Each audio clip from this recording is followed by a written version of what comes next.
नवीन वर्षाच्या सगळ्यांना खूप खूप शुभेच्छा.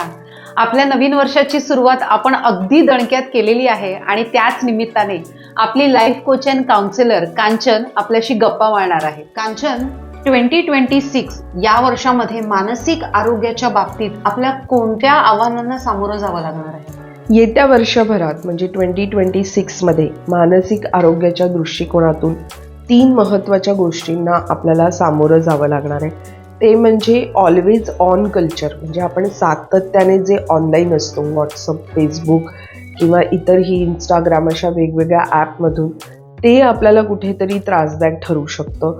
दुसरी गोष्ट आहे की वर्क प्लेस, कामाच्या ठिकाणी जे बर्नआउट सिच्युएशन आहे, गेली कित्येक वर्ष सातत्याने आपण स्ट्रेस खाली आहोत आणि तो स्ट्रेस वाढतच चाललाय. त्यामुळे भावनिकरित्या ड्रेन्ड आउट लोकांना फील होत आहे.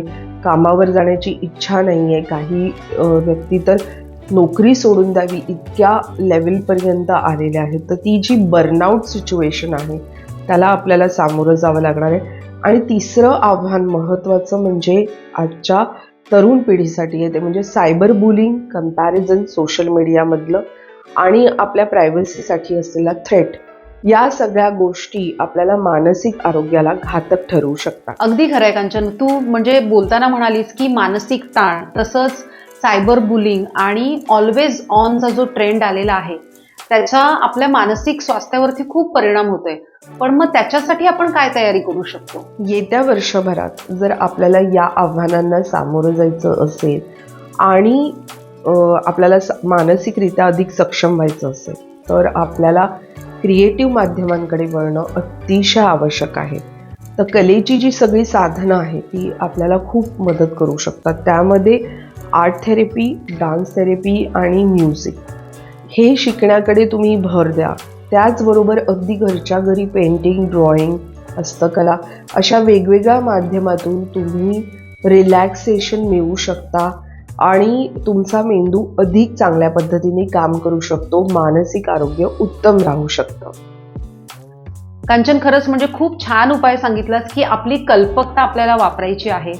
पण मला तुला एक गोष्ट विचारायला आवडेल की आता सध्या एआयचा खूप ट्रेंड आहे आणि त्याचा प्रभाव आपल्या सगळ्यांवरती दिसून येतो. मग हा एआयचा वापर, त्याचा प्रभाव आपण फायदा किंवा तोटा कशा प्रकारे होऊ शकतो आपल्या मानसिक स्वास्थ्याच्या बाबतीत? मानसिक आरोग्याच्या क्षेत्रात सगळ्यात मोठं अडथळा आहे तो म्हणजे ट्रीटमेंट गॅप. म्हणजे 8 पैकी 1 व्यक्ती संपूर्ण जगामध्ये ही कुठल्या ना कुठल्या मानसिक आजारातून जाते. त्याचबरोबर इतर 7 व्यक्तीही त्या वाटेवर आहेत, म्हणजे त्यांची तीव्रता थोडी कमी असेल पण त्याही व्यक्ती मानसिक त्रासातून जात असतात.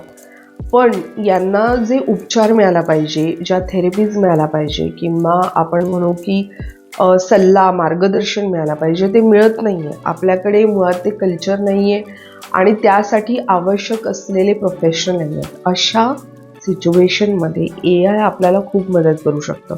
तुमच्या सगळ्या प्रश्नांना जागतिक पातळीवर असलेली माहिती व्हेरीफाय करून जे काही सोल्युशन्स आहेत ते AI आपल्याला सुचवू शकतात. परंतु त्यासाठी असलेले एफर्ट्स आपल्यालाच घ्यायचं आहे. त्यासाठी आवश्यक ते डिसिप्लिन, कमिटमेंट ही आपल्यालाच अंगी बांधवायची आहे.